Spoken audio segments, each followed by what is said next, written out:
En plein désert andalou, un océan de plastique.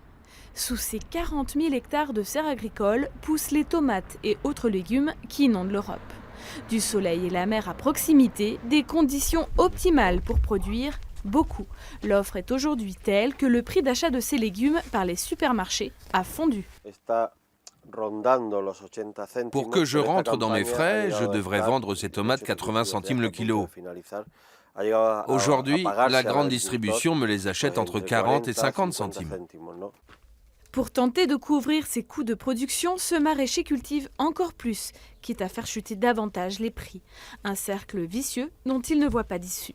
Si une grande surface veut acheter mes tomates pour 30 centimes le kilo et que je refuse, je serai sur une liste noire. Elle m'écartera du marché et prendra un concurrent qui accepte le prix.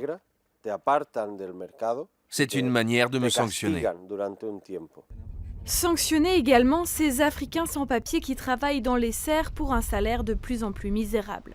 La défense de leurs droits, c'est le combat acharné que mène ce syndicaliste depuis plus de 10 ans.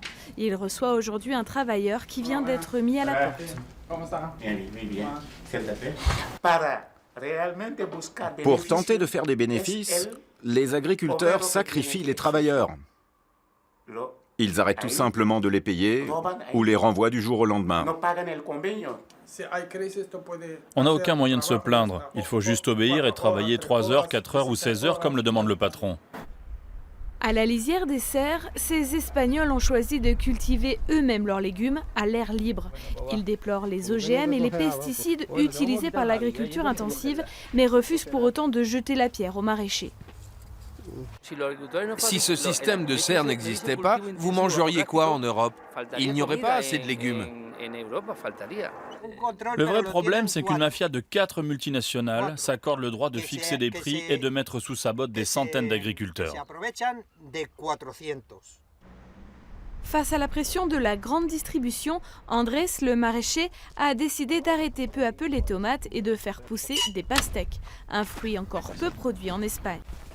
Diversifier l'offre reste le dernier levier encore disponible aux maraîchers andalous.